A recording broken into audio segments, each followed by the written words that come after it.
Good morning, ladies and gentlemen. It's good to have an opportunity to introduce what's happening in China. I'm sorry I can't speak Italian. And today, I will have a brief introduction about digital transformation in China retail industry in the past 5 years.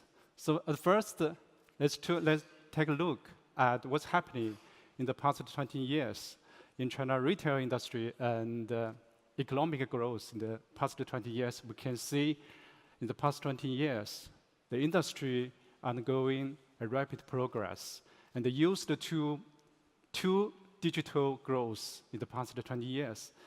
And after 2010 and 2011, and the rapid, a little bit slowed down, along with the slowdown of the GDP growth. But we can see, although the rapid slowdown, but most of the innovation and the digital transformation happened after 2010 and 2011. Let's see what's happening. By 2011, the online shopping and e-commerce hit the physical store, hit the traditional retailer hard. So they lost some market share and their progress a little bit down. And at the same time, at the beginning, the online and offline think each other as competition, and they think each other as an incompatible business model. So the competitor very hard. But as for the consumer, they think they want omnichannel, they want a good experience, want a seamless experience for buying things. So I just mentioned yesterday, the speaker from Google, the consumer don't want lie, they want merge. So from 2015, the industry began to merge online and offline, and it became a trend. But for the traditional retailer, it's not easy to online and offline merge together, because in the past, in China, the traditional retail industry is supply-driven business model. Now we should transform to a customer-centric model. So it's not easy, because we should remodule our organization, we should remodule our customer experience. But we can say some leading traditional retailer do a good job.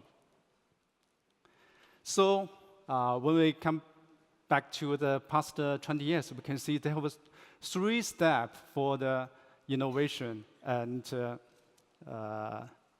digital transformation in China. In the first step, we say it's come from 1994. In 1994, Carrefour came to China. In 1995, Walmart was founded in China. And before, there are almost no modern channel in China. After 1994, the convenience store, supermarket, hypermarket, and shopping mall emerged in China. For the domestic retailer, they just image and forwarding the Western retailer. And the second step became from 2003. In 2003, Taobao of Alibaba was founded. In 2004, JD.com was founded in Beijing. And 7 years later, JD delivered to home, JD Daojia is founded in Beijing.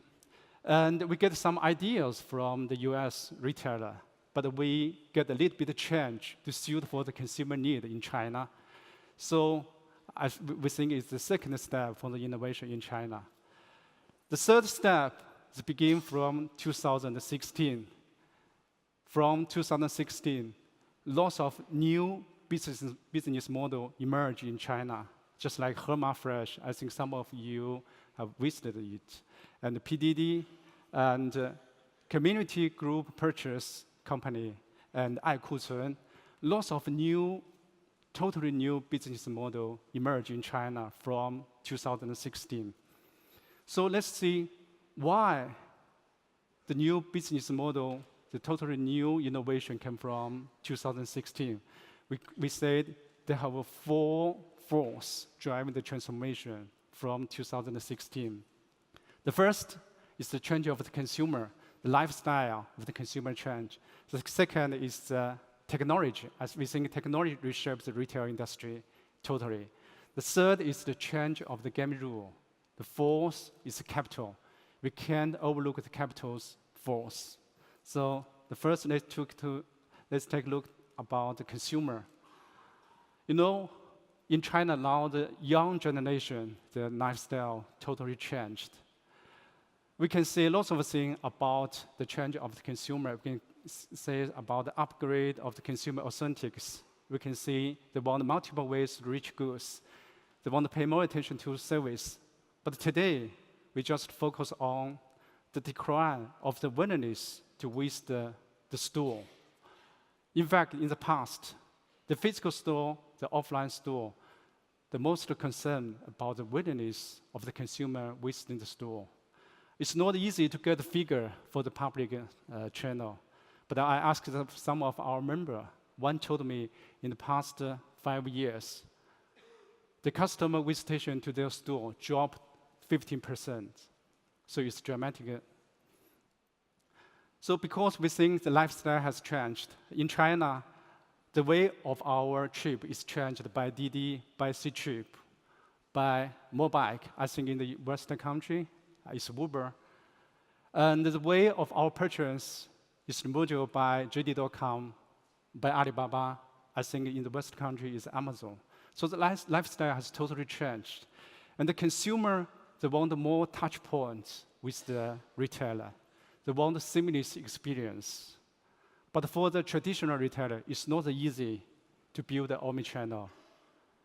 They try at the beginning, but not successful. So this is why in the past 2 years, lots of offline retailers, they want to cooperate with the online giant like Alibaba, like Tencent, and JD.com.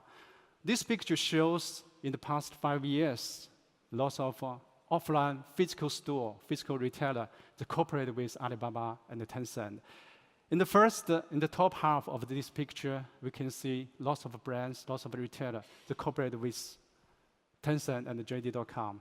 The second half, they cooperate with Alibaba.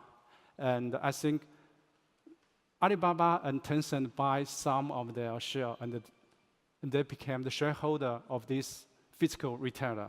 So this is happening in China. And they want Tencent and Alibaba help them build the ability of the digital.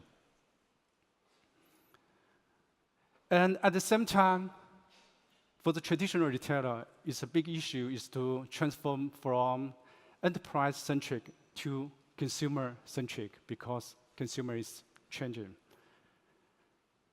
I think the second factor is about the technology. We think technology is not only reduce the cost, improve the efficiency, but also to create lots of new business model. I just mentioned 爱库存 and PDD. When I visited their headquarters, I found half of their staff in the headquarters are technology people.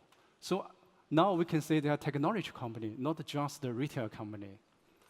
So we can't ignore the technology reshape the retail industry in China.